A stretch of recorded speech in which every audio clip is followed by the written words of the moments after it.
everybody! Welcome to RWBY Volume 3, What to Expect. Okay, so I'm gonna cover just 3 things in this video. Number 1, we're gonna go over the new intro. Number 2, new characters. Number 3, what to actually expect story-wise in RWBY Volume 3. Let's begin. Number 1! The latest thing we've gotten, we're gonna start with that, the new intro, and I gotta say, it is freaking metal!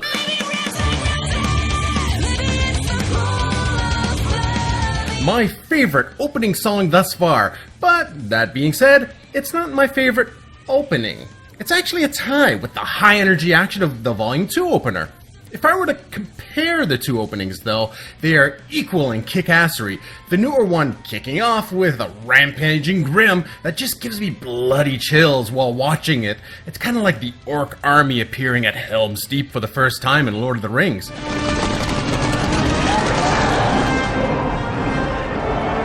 And this continues throughout the opening, cutting away to the other factions, showing us the vastness of their armies that are no longer just cheap silhouettes in the background. Not to mention, the foreshadowing near the end of this new opening just matches the music so well. What foreshadowing, you ask? Well, near the end of the new opening, we see a familiar sight of the teams deploy dropping from the sky. As the music starts to get a little more dejected, you see the formation of Team RWBY and Team Juniper break up, and then dissolve to Team RWBY all sitting on the ground looking depressed. This, in my opinion, is foreshadowing some sort of loss. Whether it be loss of friendship or loss of an actual person, we're gonna have to wait for the show to actually air to find out. So, too long didn't read, Volume 2's opening's visuals are better overall, but if I had to choose which opening songs would go on my MP3 player for a jog or something like that, it would be Volume 3's opening song, When It Falls. But, hey, that's just me, because I enjoy that heavier, darker metal music, more than a bit of the poppy stuff. Number 2 on the itinerary, new characters. Way back in RTX, we were given a sneak peek at a handful of known and previously known characters, starting with the most anticipated character of this volume, Crow.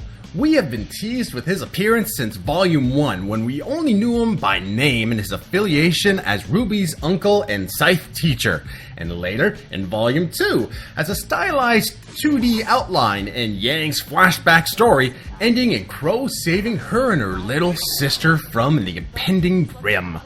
Our next character, Winter Schnee. Revealed at the same time as Crow back in RTX, Winter was also previously mentioned back in Volume 2, when Weiss phones home to the Schnee Dust Company, revealing that Weiss has a sister. It can also be assumed that she works for the family company and might not have the best relationship with her sister. Would you like me to patch you through to your father? I think your sister Winter might be here as well. No, thank you. Or Crow for that matter, as we can see them having a sneering contest in the new opening.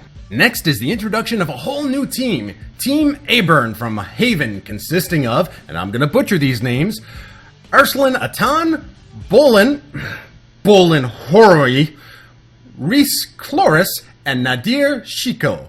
I'm sorry, I probably just murdered the pronunciations of those names. Again, I am so sorry. Also, we get a really good look at Team SSSN. I'm not sure how to properly pronounce that unless it's kind of like Team Sun or something like that.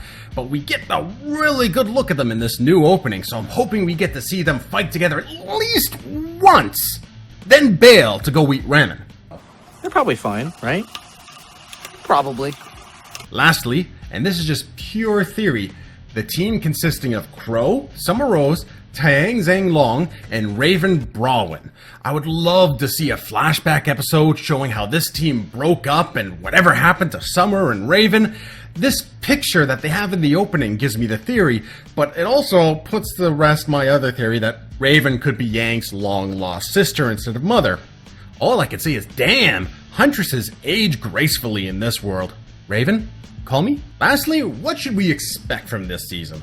Well, what we do know, story-wise, we are heading into the Vital Festival, which will not only pit different teams against each other, but different teammates as well. Also, the Grimm are still a major problem, and Adam has returned to lead the White Fang to do Cinder's bidding. So far, the strongest theory I have is that by the end of this season, Team RWBY might not have as many friends as it used to at the beginning of the series, whether it be from them being pitted against each other, or maybe revelations from the past. I see all their friendships being strained through the course of this season. But that's just my theory. If you're as hyped as I am in formulating your own theories, feel free to put on that tinfoil hat and tell me what you think will happen in the comment section below. Till next time, I'm probably going to marathon the last 2 volumes on Netflix, and good night, everybody!